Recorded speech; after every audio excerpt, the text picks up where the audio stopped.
In this video, we'll create a heat map on a map of the United States.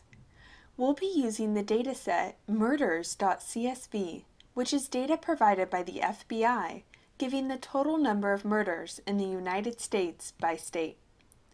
Let's start by reading in our dataset. We'll call it murders, and we'll use the read.csv function to read in the data file murders.csv. Let's take a look at the structure of this data using the str function. We have 51 observations for the 50 states plus Washington, D.C., and 6 different variables: the name of the state, the population density, the number of murders that used guns, and the rate of gun ownership. A map of the United States is included in R. Let's load the map and call it States Map. We can do so using the map underscore data function, where the only argument is state in quotes. Let's see what this looks like by typing str states map. This is just a data frame summarizing how to draw the United States. To plot the map, we'll use the polygons geometry of ggplot. So type ggplot, and then in parentheses, our data frame is states map, and then our aesthetic is x equals long, the longitude variable in states map, y equals lat, the latitude variable, and then group equals group. This is the variable defining how to draw the United States into groups by state. Then close both parentheses here, and we'll add geom polygon, where our arguments here will be fill equals white, we'll just fill all states in white, and color equals black, to outline the states in black. Now in your R graphics window, you should see a map of the United States. Before we can plot our data on this map, we need to make sure that the state names are the same in the murders data frame and in the states map data frame. In the murders data frame, our state names are in the state variable and they start with a capital letter. But in the states map data frame, our state names are in the region variable and they're all lowercase. So let's create a new variable called region in our murders data frame to match the state name variable in the states map data frame. So we'll add to our murders data frame the variable region, which will be equal to the lowercase version using the toLower function that we used in the text analytics lectures, and the argument will be murders state. This will just convert the state variable to all lowercase letters and store it as a new variable called region. Now we can join the states map data frame with the murders data frame by using the merge function, which matches rows of a data frame based on a shared identifier. We just defined the variable region, which exists in both data frames. So we'll call our new data frame murder map, and we'll use the merge function, where the first argument is our first data frame, states map. The second argument is our second data frame, murders, and the third argument is by equals region. This is the identifier to use to merge the rows. Let's take a look at the data frame we just created using the str function. We have the same number of observations here that we had in the states map data frame, but now we have both the variables from the states map data frame and the variables from the murders data frame, which were matched up based on the region variable.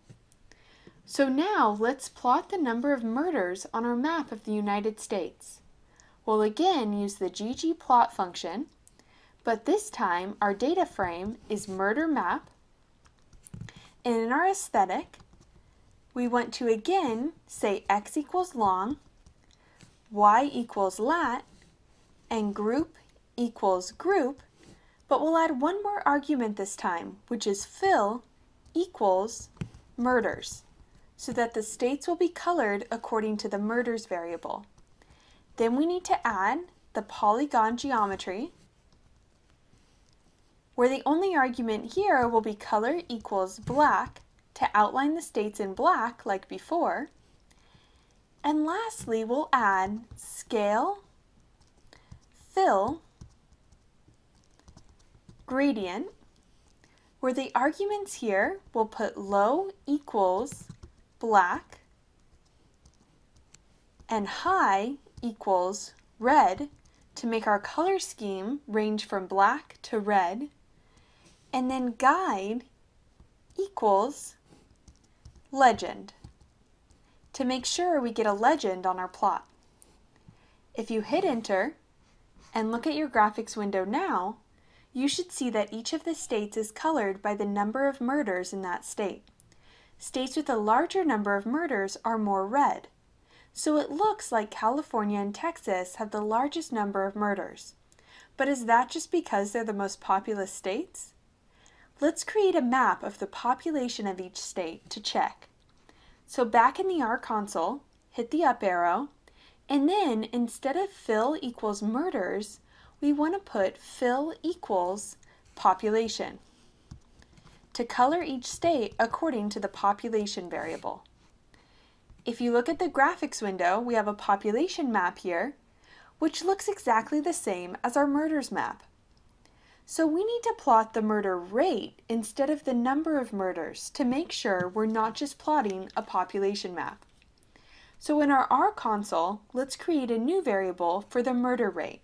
So in our murder map data frame, we'll create the murder rate variable, which is equal to murder map murders, the number of murders, divided by murder map population times 100,000.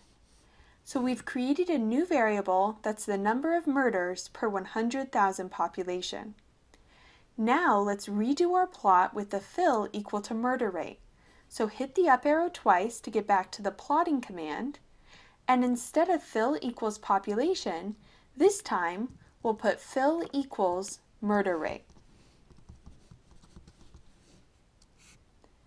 If you look at your graphics window now, you should see that the plot is surprisingly maroon looking.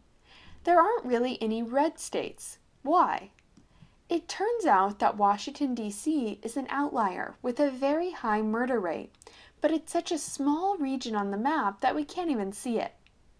So let's redo our plot, removing any observations with murder rates above 10, which we know will only exclude Washington, D.C.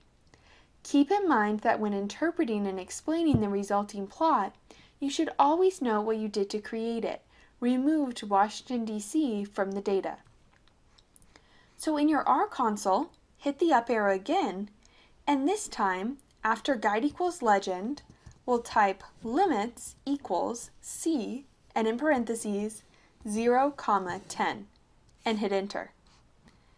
Now, if you look back at your graphics window, you can see a range of colors on the map. In this video, we saw how we can make a heat map on a map of the United States, which is very useful for organizations like the World Health Organization or government entities who want to show data to the public organized by state or country. In the next video, we'll conclude by discussing the analytics edge of predictive policing.